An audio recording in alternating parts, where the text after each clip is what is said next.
Good morning students. जो first chapter था अपने पास में रसायन विज्ञान की कुछ मूलभूत अवधारणाएं, उसका जो रिमेनिंग पार्ट है वो आएगा अपने पास में मोलर कॉन्सेप्ट, मोल अवधारणा। तो उसी से शुरू करते हैं। देखो पॉइंट है अपने पास में मोल अवधारणा। मोल अवधारणा होती क्या है, सबसे पहले आपको ये देखना है। तो मोलर कंसेप्ट के अकॉर्डिंग क्या होता है, मोल किसी भी पदार्थ की वह मात्रा होती है। किसी पदार्थ की क्या है, ये एक मात्रा है। और कौन सी मात्रा है, जिसमें उसके अवयवी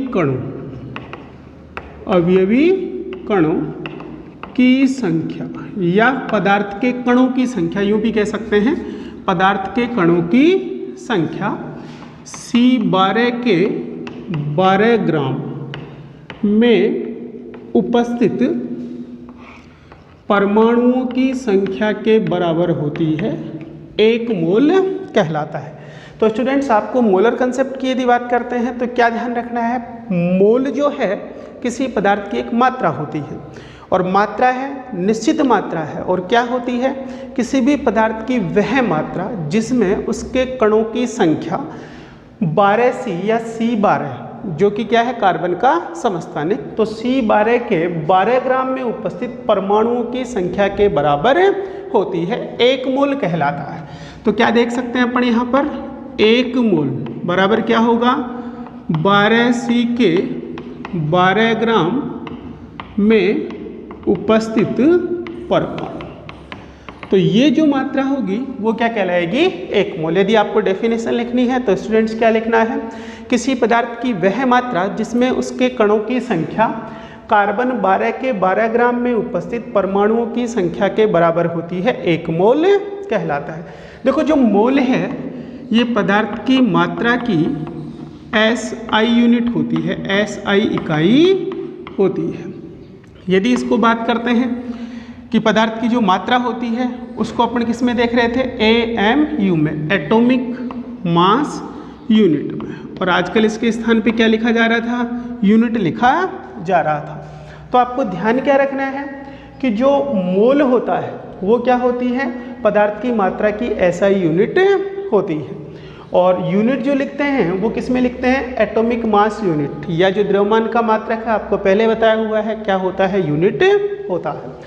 स्टोइकियोमेट्री जो विधियां होती हैं, स्टोइकियोमेट्री विधियां, तो इन विधियों के द्वारा क्या देखा गया कि कार्बन 12 जो है उसके 12 ग्राम में उपस्थित परमाणुओं की संख्या 6.023 इंटू 10 की घात 23 होती है।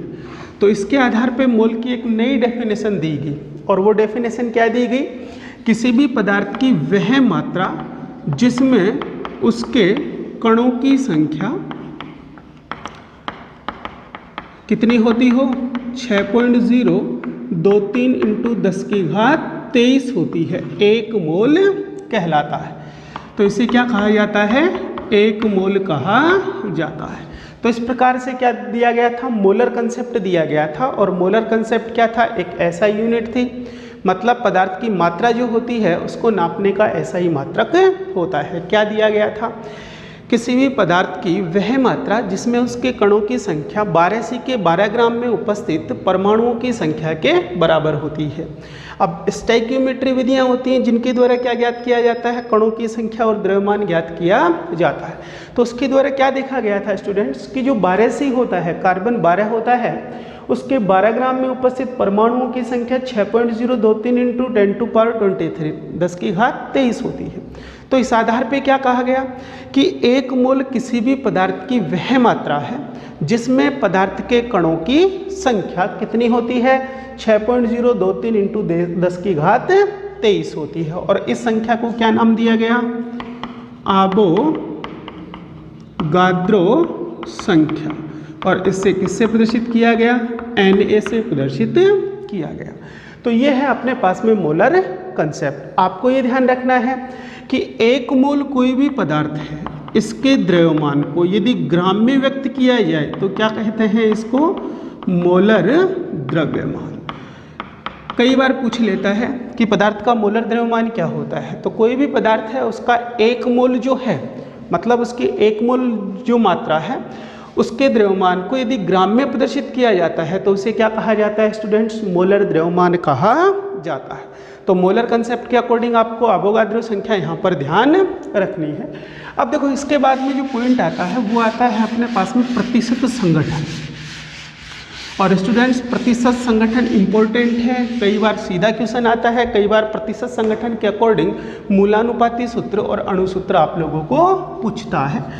तो यहाँ पे बात करते हैं प्रतिशत संगठन की।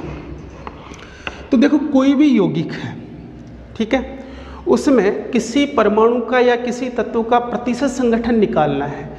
तो प्रतिशत जैसे निकालते हैं, नॉर्मल फॉर्मूला है, यौगिक है उसमें किसी तत्व के परमाणु का निकालना है तो यौगिक में उस तत्व का भार बटे यौगिक का मोलर द्रव्यमान और इनटू 100। तो इसको क्या कह सकते हैं? प्रतिशत संगठन। दूसरा नाम क्या होता है इसका? द्रव्यमान प्रतिशत। कैसे निकालते हैं? द्रव्यमान प्रतिशत बराबर होता है यौगिक में किसी तत्व का द्रव्यमान बटे यौगिक का मोलर द्रव्यमान। इसे क्या कहा जाता है स्टूडेंट्स?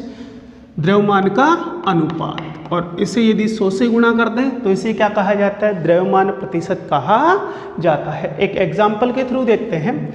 जैसे अपने पास में एग्जाम्पल है H2O में H व O का द्रव्यमान प्रतिशत। आपको क्या ज्ञात करना है? H2 जो होता है उसमें H और O का द्रव्यमान प्रतिशत ज्ञात करना है। तो आपको ध्यान क्या रखना है? यौगिक का मोलर द्रव्यमान। तो H2O का मोलर द्रव्यमान आपको पहले वाले वीडियो में बताया हुआ है। और मोलर द्रव्यमान जो होता है ये कितना होता है? 18.01 या 02 यहाँ पर लिखा जा सकता है। वैसे आप 18 लिख के भी ये ज्ञात कर सकते हैं। तो मैंने लिख दिया 18.02 और मोलर द्रव्यमान लिखा है तो इसके आगे क्या लिखूंगा मैं? ग्राम। अब यदि आपको H का द्रव्यमान प्रतिशत ज्ञात करना है, H का द्रव्यमान प्रतिशत, तो सबसे पहले यौगिक में H का द्रव्यमान, यौगिक में H का द्रव्यमान ऊपर लिखना है, बटे क्या लिखना है? यौगिक का मोलर द्रव्यमान। और गुणा किससे करना है आप लोगों को? 100 से इसको गुणा करना है। तो यौगिक जो है H2O, H का भार आपको लोगों को पता है। H का परमाणु द्रव्यमान होता है 1.008 और कितने परमाणु हैं यहाँ पर? इसके 2 परमाणु हैं। तो क्या लिखना है? 2 परमाणु हैं और एक का भार कितना होता है? 1.008।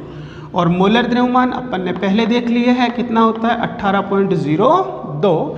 और गुणा किससे करना है आपको? 100 से। तो इसको काटने पे जो आएगा वो आपका क्या हो जाएगा? आंसर हो जाएगा। इसको हल कर लेंगे तो जो आएगा वो आपका आंसर होगा। 11 पॉइंट समथिंग के लगभग आता है ये, 11 पॉइंट समथिंग। पूरी कैलकुलेशन आप लोग कर सकते हो। नेक्स्ट है जैसे O का द्रव्यमान प्रतिशत आपको निकालना है। O का द्रव्यमान प्रतिशत, तो इसके लिए क्या लिखना है? H2O अणु है, यौगिक का अणु है, इसमें O का द्रव्यमान, और O का कितना होता है? 16 बटे यौगिक का मोलर द्रव्यमान और इनटू क्या करना है आपको? 100 लिखना है। तो ये जो आएगा ये आएगा लगभग 88 पॉइंट समथिंग।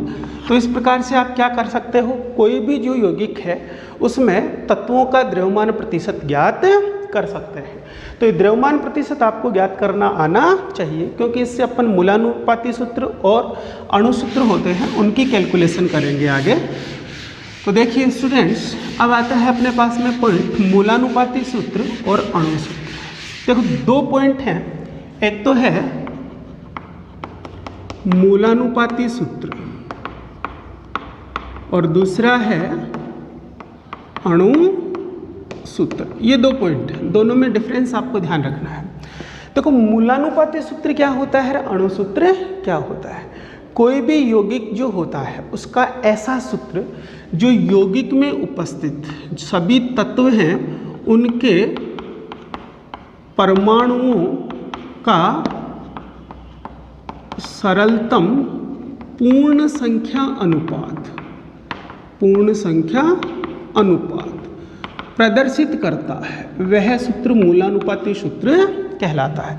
तो मूलानुपाती सूत्र क्या करता है, कोई भी यौगिक है उसके एक अणु में उपस्थित जो परमाणु होते हैं इनका सरलतम पूर्ण संख्या अनुपात प्रदर्शित करता है। और ऐसा सूत्र क्या होता है, मूलानुपाती सूत्र, जो यौगिक के एक अणु में उपस्थित परमाणुओं का सरलतम पूर्ण संख्या अनुपात प्रदर्शित करता है। अणु सूत्र की यदि बात करते हैं तो ये क्या होता है, कोई भी यौगिक होता है उसके एक अणु में उपस्थित जो भी परमाणु होते हैं इनकी वास्तविक संख्या को प्रदर्शित करता है। किसको प्रदर्शित करता है, ये वास्तविक संख्या को। तो दोनों में डिफरेंस है। जो अणु सूत्र होता है ये यौगिक के एक अणु में उपस्थित परमाणुओं की वास्तविक संख्या को प्रदर्शित करता है, जबकि मूलानुपाती सूत्र होता है ये यौगिक के एक अणु में उपस्थित जो परमाणु हैं उनके सरलतम पूर्ण संख्या अनुपात को प्रदर्शित करता है। एग्जाम्पल से समझ में आएगा आप लोगों के। जैसे ग्लूकोज की बात करते हैं तो देखिए स्टूडेंट्स, ग्लूकोज का जो अणु सूत्र होता है वो होता है C6H12O6। मतलब इसके एक अणु में कार्बन के 6 परमाणु होते हैं, हाइड्रोजन के 12 परमाणु होते हैं और ऑक्सीजन के 6 परमाणु होते हैं। यदि इसका अपन क्या देखते हैं, ये है अपने पास में क्या है, इसका अणु सूत्र। मूलानुपाती सूत्र की यदि बात करते हैं तो ये इसके सरलतम अनुपात को प्रदर्शित करेगा, सरलतम पूर्ण संख्या अनुपात लिखा जाता है। तो 6, 12 और 6 अनुपात स्टूडेंट कैलकुलेट कर सकते हैं। तो कितना आएगा ये अपने पास में, C 6 से भाग ले लो तो 1 आ गया, H2 और O 1 को दिखाओ चाहे मत दिखाओ। तो ग्लूकोज की यदि बात करें तो उसका जो अणु सूत्र होगा वो होगा C6H12O6, जो एक अणु में उपस्थित सभी परमाणुओं कार्बन, हाइड्रोजन और ऑक्सीजन की वास्तविक संख्या को दर्शा रहा है। लेकिन यदि बात करते हैं किसकी, मूलानुपाती सूत्र की, तो ये क्या कर रहा है, जो एक अणु है उसमें उपस्थित जो भी परमाणु हैं उनके सरलतम पूर्ण संख्या अनुपात को प्रदर्शित करता है। तो ये डिफरेंस होता है अपने पास में अणु सूत्र और मूलानुपाती सूत्र में। अब स्टूडेंट्स क्या होता है, क्वेश्चन जो इसमें से निकल कर आता है वो न्यूमेरिकल टाइप का क्वेश्चन होता है। और उसमें क्या पूछता है, आप लोगों को प्रतिशत संगठन दे देगा और प्रतिशत संगठन देने के बाद में मोलर द्रव्यमान दे देगा और कोई भी यौगिक का मूलानुपाती सूत्र या अणु सूत्र पूछ सकता है। या फिर आपको प्रतिशत संगठन दे दे, कुछ तत्वों के द्रव्यमान प्रतिशत कुछ तत्वों का प्रतिशत संगठन दे दे, मोलर द्रव्यमान दे दे, बाकी का पूछ ले और फिर तुम्हारे से मूलानुपाती सूत्र या अणु सूत्र पूछा जा सकता है। तो इसमें से जो क्वेश्चन आएगा मोस्ट इंपॉर्टेंट क्वेश्चन है, बहुत सारे कंपटीशन एग्जाम होते हैं उनमें भी पूछा जाता है। तो आप लोगों को ये ध्यान रखना है, प्रतिशत संगठन जो होता है उससे अपन मूलानुपाती सूत्र और अणु सूत्र ज्ञात कर सकते हैं। कैसे ज्ञात करते हैं, इसका एक एग्जाम्पल देखते हैं अपन। प्रतिशत संगठन से मूलानुपाती सूत्र व अणु सूत्र ज्ञात करना। आपको क्या ज्ञात करना है, कोई भी यौगिक है उसमें यदि तत्वों का प्रतिशत संगठन दिया गया है तो उसकी सहायता से मूलानुपाती सूत्र और अणु सूत्र आप लोगों को ज्ञात करना है। इसके लिए मैं क्वेश्चन उठाता हूँ। क्वेश्चन ये है, यदि किसी यौगिक का मोलर द्रव्यमान 98.96 ग्राम है, यदि इसमें हाइड्रोजन का द्रव्यमान प्रतिशत 4.07% है, कार्बन का द्रव्यमान प्रतिशत 24.27% है और क्लोरीन का द्रव्यमान प्रतिशत लगभग 71.65% है, तो यौगिक का मूलानुपाती सूत्र और अणु सूत्र ज्ञात कीजिए। तो ये आपके पास में क्वेश्चन है। क्वेश्चन को स्टूडेंट्स एक बार दोबारा समझिए। किसी यौगिक का मोलर द्रव्यमान 98.96 ग्राम है। ग्राम इसलिए लिखा है क्योंकि एक मोल के द्रव्यमान को यदि ग्राम में प्रदर्शित करते हैं तो उसे मोलर द्रव्यमान कहा जाता है। इसमें हाइड्रोजन 4.07% है, कार्बन 24.27% है, क्लोरीन 71.65% है। तो यौगिक का मूलानुपाती सूत्र और अणु सूत्र आपको ज्ञात करना है। तो स्टूडेंट्स इसके लिए अपने को क्या करना पड़ेगा, एक चार्ट बनाना पड़ेगा और उस चार्ट के हिसाब से अपन यहाँ पर ज्ञात कर सकते हैं। तो सबसे पहले तो आपको ये पता होना चाहिए पदार्थ के मोल कैसे निकालते हैं। और मोल कैसे निकालते हैं, पदार्थ का ग्राम में भार बटे क्या लिखा जाता है, उसका अणु भार। और किसी का यदि किसका निकाल रहे हैं, किसी तत्व का निकाल रहे हैं, तो अणु भार की जगह क्या लिखा जाता है, परमाणु भार लिखा जाता है। तो यहाँ पर कार्बन, हाइड्रोजन और क्लोरीन तीनों परमाणु हैं, तो किसको काम में लेंगे यहाँ पर अणु भार के स्थान पर, परमाणु भार को। तो ये कंसेप्ट है अपने पास में, जिसकी सहायता से पदार्थ के मोल ज्ञात करते हैं। अब जो दिया हुआ है वो लिखो। यौगिक में तत्व कौन कौन से हैं, कार्बन, हाइड्रोजन और क्लोरीन। तो तत्व हैं, हाइड्रोजन है, कार्बन है, गैप छोड़ लो थोड़ा सा, पूरी कैलकुलेशन इसी में करेंगे, और है क्लोरीन। अब इनका जो द्रव्यमान प्रतिशत है उसको आपको लिखना है। हाइड्रोजन के लिए क्या है 4.07, कार्बन के लिए क्या है 24.27 और क्लोरीन के लिए क्या है 71.65। अब द्रव्यमान प्रतिशत का मतलब होता है कि यदि मोलर द्रव्यमान 100 है तो पदार्थ जो होगा उसमें कार्बन, हाइड्रोजन जो होगा वो होगा 4.07 ग्राम, और कार्बन कितना होगा 24.27 ग्राम, और क्लोरीन कितना होगा 71.65 ग्राम। क्यों? क्योंकि प्रतिशत किस में से निकाला जाता है, 100 में से निकाला जाता है। तो इसके हिसाब से अपन क्या ज्ञात कर सकते हैं, इन तत्वों के मोल ज्ञात कर सकते हैं। मोल कैसे ज्ञात करेंगे, ये ग्राम में भार है, उसमें क्या करना है, इनके परमाणु भार का भाग आपको देना है। और परमाणु भार आपकी बुक के पीछे क्या है, एक टेबल बनी है, मैंने पहले भी कह रखा है आपको। तो हाइड्रोजन के लिए होता है 1.008, कार्बन के लिए लिख दो 12.01 और क्लोरीन के लिए होता है 35.5। एक्यूरेसी में नहीं है, 5 के आगे भी आता है, आपको बस ये ध्यान रखना है कि ये इनके मान होते हैं। अब यदि आपको H तत्व का क्या निकालना है, मोल, तो कैसे निकालोगे 4.07 इसका ग्राम में भार बटे इसका क्या लिखना है परमाणु भार, तो 1.008 और इसको काटोगे तो ये लगभग आएगा 4.02। तो सबसे पहले यहाँ पर स्टूडेंट्स मैंने ज्ञात किए हैं मोल, और मोल कैसे ज्ञात किए हैं, जितना प्रतिशत है उसमें उसके परमाणु भार का क्या दे दिया है, भाग दे दिया है। ऐसे ही कार्बन के मोल ज्ञात करने हैं, 24.27 है डिवाइडेड बाई 12.01, चाहो तो 11 भी लिख सकते हो यहाँ पे, इससे डिवाइडेड कर दिया है, इसको काटोगे तो 2.021 के लगभग इसका मान निकल कर आ जाएगा। ये आता है वैसे 4.04 के लगभग आता है, चाहो तो इसको 4 लिख लेना, एक्यूरेट मान नहीं निकाल रहा हूँ मैं, लमसम इनके मान आप लोगों को बता रहा हूँ।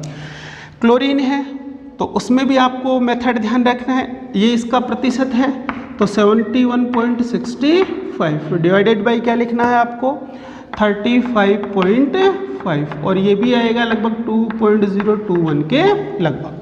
तो ये मान निकल कर आ जाते हैं मोल के। अब आपको क्या करना है, ये जो मोल के मान आए हैं उसमें जो सबसे छोटा मान है उसका सभी में भाग देना है, तो सरल अनुपात निकल कर आ जाएगा। तो क्या करना है आपको, मोल का सरल अनुपात निकालना है। कैसे निकालते हैं, जो सबसे छोटा मान आए उसमें उसका सब में भाग देना है, तो ये दोनों इक्वल हैं, तो 4.04 डिवाइडेड बाई 2.021 लगभग कितना आता है, ये 2 आ जाएगा, क्योंकि पूर्ण संख्या में लिखना है अपने को। 2.021 डिवाइडेड बाई 2.021 ये कितना आएगा, 1 आएगा, और 2.021 डिवाइडेड बाई 2.021 और ये भी कितना आएगा, 1 आएगा। तो ये जो सरल अनुपात निकल कर आता है ये उस यौगिक के एक अणु में जो परमाणु उपस्थित हैं उनके सरल अनुपात को प्रदर्शित करता है। और तो सरल अनुपात को जब प्रदर्शित कर रहे हैं तो स्टूडेंट्स कौन सा सूत्र होगा, ये मूलानुपाती सूत्र होता है। तो यहाँ पे ये जो फॉर्मूला निकलेगा ये मूलानुपाती सूत्र निकलेगा। तो इस कैलकुलेशन के अकॉर्डिंग पदार्थ का मूलानुपाती सूत्र यदि ज्ञात करते हैं, मूलानुपाती सूत्र, तो क्या निकल कर आएगा, H जो है कितना आ रहा है 2, C कितना आ रहा है 1, तो पहले कार्बन को लिख लो, C 1 आ रहा है, H कितना आ रहा है 2 आ रहा है, और क्लोरीन भी कितना आ रहा है 1। तो पदार्थ का मूलानुपाती सूत्र होगा CH2Cl। तो देखो कैलकुलेशन को एक बार वापस रिपीट कर रहा हूँ, बहुत इंपॉर्टेंट कैलकुलेशन है, आप लोगों को ध्यान रखनी है। ये द्रव्यमान प्रतिशत क्वेश्चन में अपने को देता है, आप लोगों को तत्व लिखना है और उसके सामने उसका द्रव्यमान प्रतिशत लिख देना है। जितना द्रव्यमान प्रतिशत है उसका उसमें भाग देना है आपको किसका, परमाणु द्रव्यमान का। तो पदार्थ के मोल निकल कर आ जाएंगे। जो सबसे छोटे मोल आते हैं उनका सब में भाग दे दो तो इनका क्या आ जाएगा, सरल अनुपात। लगभग पूर्ण संख्या में उनको कन्वर्ट कर लो, और पूर्ण संख्या में कन्वर्ट करने के बाद में जो मान प्राप्त होते हैं वो परमाणुओं के सरल अनुपात को प्रदर्शित करते हैं। जैसे H के लिए 2 आया, कार्बन के लिए 1 आया, क्लोरीन के लिए 1 आया। तो मूलानुपाती सूत्र क्या हो जाएगा, H के लिए 2 है तो H2, C के लिए 1 है तो C, और Cl के लिए 1 है तो Cl। अब आप लोगों को क्या करना है, मूलानुपाती सूत्र जो था उससे आपको अणुसूत्र ज्ञात करना है। तो इसके लिए क्या ज्ञात करते हैं, मूलानुपाती सूत्र द्रव्यमान। क्या ज्ञात करते हैं, सबसे पहले मूलानुपाती सूत्र द्रव्यमान। और मूलानुपाती सूत्र द्रव्यमान कैसे होगा, मूलानुपाती सूत्र में जो भी परमाणु हैं उनके द्रव्यमान को सबको जोड़ दो। तो देखो कार्बन का जो परमाणु द्रव्यमान था 12.01 था, तो मूलानुपाती सूत्र द्रव्यमान ज्ञात करना है तो क्या लिखोगे 12.01 प्लस हाइड्रोजन के लिए कितना आ रहा है 2 आए हैं, तो इसके 2 परमाणु हैं और परमाणु द्रव्यमान कितना होता है 1.008। क्लोरीन का 1 ही है तो प्लस क्या लिखोगे 35.5। तो ये मूलानुपाती सूत्र भार या मूलानुपाती सूत्र द्रव्यमान आपके पास में निकल कर आ जाएगा, और ये आएगा लगभग 49.48 ग्राम में लिख सकते हैं इसको, क्योंकि सूत्र भार है ये। तो ये भार अपने पास में निकल कर आ जाएगा। अब आप लोगों को क्या ज्ञात करना है, जो मोलर द्रव्यमान था उसमें मूलानुपाती सूत्र द्रव्यमान का आपको भाग देना है। तो एक मान आएगा n का, तो ये क्या होता है मोलर द्रव्यमान बटे मूलानुपाती सूत्र द्रव्यमान, इसमें आपको इसका भाग देना है। तो मोलर द्रव्यमान क्वेश्चन में दिया था 98.96 ग्राम था, सूत्र द्रव्यमान कितना आ रहा है 49.48 ग्राम, और इसमें भाग दोगे तो लगभग पूर्ण संख्या में कितना मान निकल कर आएगा 2। तो अब आपको जब अणुसूत्र ज्ञात करना है तो मूलानुपाती सूत्र को आपको 2 से गुणा करना है। तो इस स्थिति में क्या लिखना है, अणुसूत्र बराबर मूलानुपाती सूत्र इंटू 2। तो 2 इंटू क्या करना है CH2Cl। तो इसका मतलब क्या होगा, C के कितने परमाणु हो जाएंगे 2, H के 2 दूनी 4 और Cl के कितने हो जाएंगे 2। तो ये होता है फिर यौगिक का अणुसूत्र। तो इस प्रकार से आपको कैलकुलेशन करनी होती है। तो यदि द्रव्यमान प्रतिशत आप लोगों को पता है तो आप लोग क्या निकाल सकते हैं, मोल निकाल सकते हैं, मोल के अकॉर्डिंग मूलानुपाती सूत्र निकाल सकते हैं, मूलानुपाती सूत्र के अकॉर्डिंग अणुसूत्र ज्ञात कर सकते हैं। यदि आपको आंसर चेक करना है तो ये जो अणुसूत्र आया है इसमें सभी परमाणु के द्रव्यमानों का योग कर लेना। ये कितना आना चाहिए, लगभग 98.96 ग्राम आना चाहिए। तो ये क्वेश्चन है स्टूडेंट्स आपके पास में, जो बहुत बार ऐसे क्वेश्चन पूछे जाते हैं। अब आपको एक कंसेप्ट बताता हूँ जो कि न्यूमेरिकल में बार बार काम में आता है, आगे भी काम में आएगा। इसके कुछ क्वेश्चन देखेंगे जो कि इम्पोर्टेंट क्वेश्चन हैं। कुछ टॉपिक्स ऐसे हैं जो 30% सिलेबस कम किया है उसमें हटा दिए गए हैं। रासायनिक संयोग के नियम थे तो ये सारे के सारे हटा दिए गए हैं। सार्थक अंक है तो ये कुछ पॉइंट हटा दिए गए हैं, तो वो पॉइंट अपन यहाँ पर नहीं देख रहे हैं। तो देखिए यहाँ पर क्या होता है, फिर भी कुछ चीज़ें ऐसी हैं जो आपको ध्यान रखनी है। वैसे आपको नोट्स में मैंने क्या है पूरी डेरिवेशन डाल रखी है, लेकिन आपको केवल कंसेप्ट ध्यान रखना है उसका क्या होता है।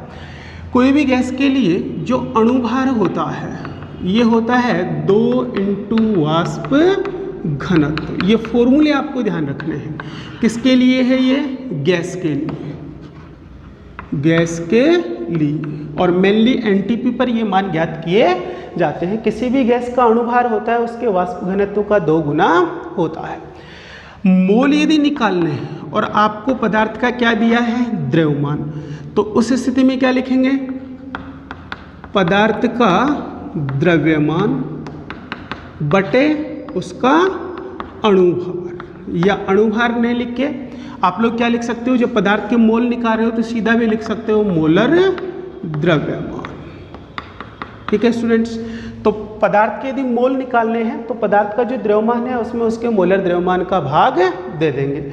यदि ग्राम में भार पता है अर्थात पदार्थ ठोस है, यदि आपके पास में क्या है पदार्थ लिक्विड फॉर्म में है या गैसीय फॉर्म में है, तो उस स्थिति में एसटीपी पर आपको ध्यान रखना है कि एक मोल जो होता है उसका आयतन होता है 22.4 लीटर।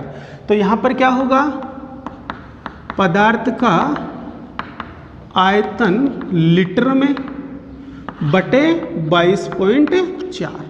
यदि लिक्विड फॉर्म में है, आपको क्या पता है पदार्थ का आयतन लीटर में पता है, तो 22.4 से डिवाइडेड करोगे तो उसके मोल निकल कर आ जाएंगे। यदि कणों की संख्या पता है, क्या दी हुई हो, पदार्थ के कणों की संख्या, तो उस स्थिति में मोल निकालने के लिए उसमें एवोगाड्रो संख्या Na का आप लोगों को भाग देना है। तो इस प्रकार से मोल आप कैसे निकाल सकते हैं, द्रव्यमान पता है तो मोलर द्रव्यमान का भाग दीजिए। यदि आयतन पता है तो एसटीपी पर जो एक मोल गैस होती है उसका आयतन होता है 22.4 लीटर, तो किसका भाग देना है आपको 22.4 का। एसटीपी या एनटीपी दोनों लिखा जा सकता है। और कणों की संख्या पता है तो एवोगाड्रो संख्या का आपको भाग देना है।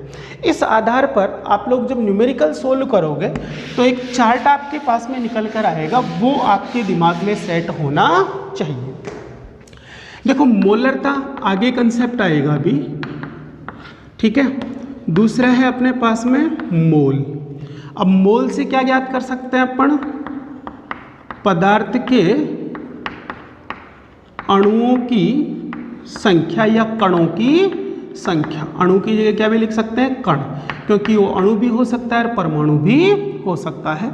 इधर लिख सकते हैं अपन पदार्थ का ग्राम में भार, और इधर लिख सकते हैं पदार्थ का आयतन लीटर में। तो ये कंसेप्ट है जो आपको क्लियर करना है, क्योंकि ये जो चैप्टर कह रहा है रसायन विज्ञान की कुछ मूलभूत अवधारणाएं, तो ये क्या कर रहा है, अपने को एक संबंध दर्शा रहा है कि मोल क्या था, अणुभार क्या था, अणुभार और मोल में संबंध क्या होता है, द्रव्यमान मोल से कैसे ज्ञात कर सकते हैं, मोलरता कैसे ज्ञात कर सकते हैं। तो ये सारा एक सिस्टम है जो एक रिलेशन को प्रदर्शित कर रहा है, जो कंसेप्ट होता है और बार बार न्यूमेरिकल में काम में आता है।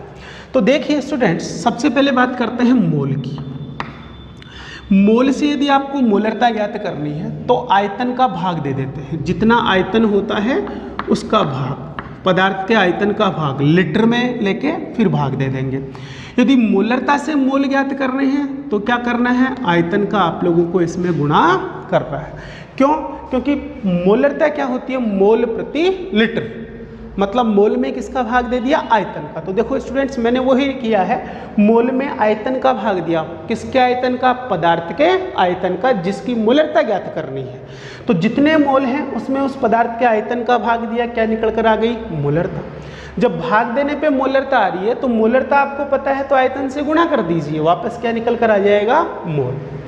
अब पदार्थ के कणों की संख्या यदि आपको देखनी है तो आपको पता था कि एक मोल होता है उसमें पदार्थ के कणों की संख्या होती है एवोगाड्रो संख्या Na के बराबर। तो यदि क्या करते हैं, मोल को Na से गुणा कर देते हैं, Na से क्या करना है, गुणा, और Na का मान 6.023 इंटू 10 की घात 23, तो क्या निकल कर आ जाएगी, पदार्थ के कणों की संख्या। क्यों, क्योंकि कणों की संख्या में इसका भाग दे रहे थे तो क्या आ रहा था, मोल आ रहा था। तो पदार्थ के कणों की संख्या, मोल यदि दिया है तो इतने से गुणा कर दो, पदार्थ के कणों की संख्या आ जाएगी। कणों की संख्या से मोल निकालने हैं तो वापस क्या करना है, आपको भाग देना है, और वो किसका देना है, Na का आपको भाग देना है। ऐसे ही पदार्थ का ग्राम में भार, तो यदि आपको क्या करना है, पदार्थ का ग्राम में भार है उससे मोल ज्ञात करने हैं इस प्रकार से। ये तो मैं क्या ज्ञात कर रहा हूँ, मोल। तो ग्राम में भार से मोल ज्ञात करेंगे तो किसका भाग देंगे, मोलर द्रव्यमान का। तो ग्राम में भार है उसमें मोलर द्रव्यमान का भाग दे दो, पदार्थ के क्या निकल कर आ जाएंगे, मोल।